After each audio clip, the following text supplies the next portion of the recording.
there's a cloth underneath, and yeah, so it's mainly velvet, copper, and silver. When you're doing the big drawings, do you do like a mini version of it, and then kind of do one off of that, or do you just freehand the big one and hope that it kind of turns out what you had in your head? I think that if you'd asked me that question in relationship to other larger works that I've made in the past, I would always say that there was like undoubtedly always like smaller drawings that happened before the larger works. But in this case, because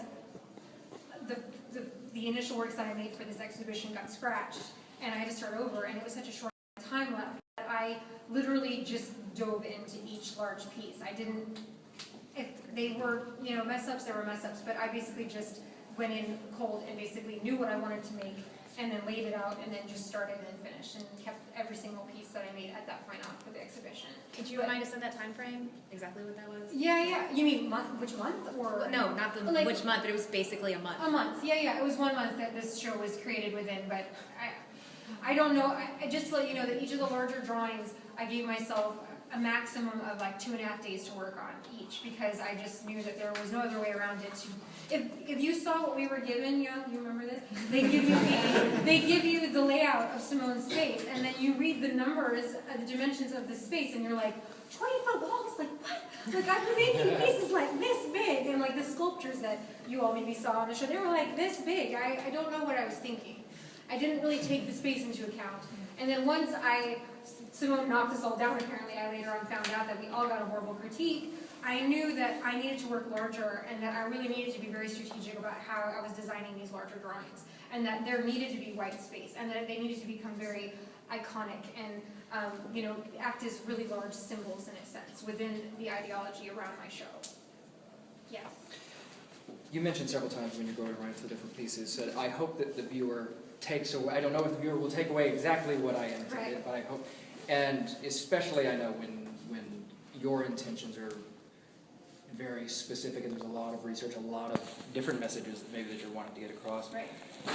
As an artist, how much, if not those specific responses of the viewer, how much of the potential viewer's emotional response do you take into account in creating the work, or is it just, this is what's in me, I don't care what they say, and I've got to get it on? And is it different in your, not that this isn't your personal work, but is it different when you're not in a contest versus when you're in a competition? Okay, to answer your first question, where do I take the viewer's emotional capacity into account when I'm making these works? And I would have to say I don't. I actually work very intuitively and very personally on these works. Like I just want to go into what I need to get out, and obviously as I've been getting older and I've continued to make my work, I've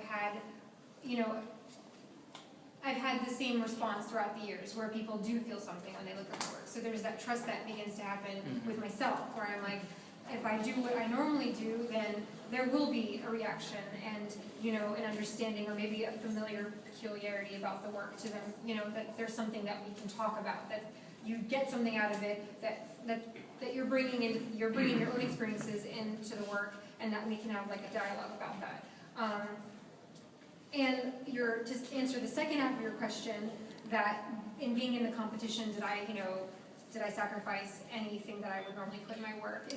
Not necessarily sacrifice, but was there more of a thought process of how it's going to be viewed, how it's going to affect the viewers? Emotionally. Because it's a competition. Yeah, emotionally. No. Okay. Again, no. I think that it was one of those things where the biggest shift that happened for me because of the competition was actually more so with scale. Sure. Yeah, so that's really what ended up shifting the most for my work, and not the conceptual framework or how I would present my characters. I've always created different mythologies for my work and had a cast of characters and different landscapes and the operations within those landscapes that relate back to the characters. And I knew that I wanted to use that same process for this body of work, but I had to bump up the scale, and it did a huge thing for me, because I had been working large in graduate school, but then when I moved to New York, I really had to go back down in size because you don't always have a studio. And then you know that if you have to work out at home, you go back down, and then you get residencies, you get a larger space, so you go back and forth a lot. But this was my first opportunity to really go large scale with sculpture.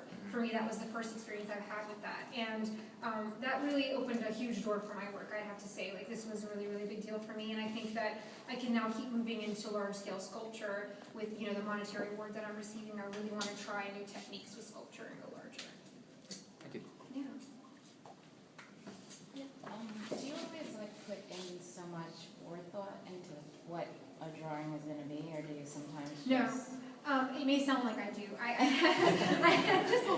have an idea, definitely, of what I am thinking about, obviously, when I'm trying to start a new work. But I literally, you know how it is. Like, you have this series of yeses and nos, where I know that once I discovered Thoth, I was like, yes, I'm definitely using that character. But then when I was trying to draw him out, it was a matter of getting the palette right and getting the sense of, I don't want it to be literal feathers on the bottom right-hand corner. I actually want it to be that cosmic, sort of galactical material that, you know, that makes him turn into something else. So from then, I then turned the other part of the drawing into something else, and it basically just becomes like this sort of like back and forth process of doing more research, going back into the drawing, or maybe even covering something with paint and then adding something else that, you know, instead of what was there. So it's never as like cold and calculated as this is exactly what it's going to look like. It always just kind of morphs as I'm working on each individual piece.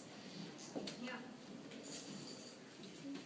I have a question. Sure. How hard was it for your creative process, like in these confines of this competition, whether you were given materials or a subject or a time frame? Like, did you expect that going in, or like how difficult? Into the It seems like competition? yeah, just being so. Yeah, I mean, I think, I don't know, Sucker, I don't know about you guys or Jan, like, I definitely thought of, before we went into the competition, that it was going to be hell on earth, that we were really gonna have like absolutely impossible, like, you know, constraints given to us that, you know, especially ones that you don't normally give yourself within your own process or studio practice. And, you know, definitely the time frame was first and foremost the most frustrating thing, but at the same time, it was one of the most fruitful things that could have happened for, I think, a lot of us, because you aren't, again, you're not normally in that mindset or time frame when you work on your normal work. So then you really have to think outside the box all of a sudden, and you start to discover new parts about yourself and your ideas and your process. Materials actually were more generous than what we normally give ourselves, in my opinion. We had a budget, and we had, you know, materials on hand in the studio, that some of which we sometimes can't afford ourselves. So I think in that respect, it was actually really amazing and not as frustrating as something like the time frame given.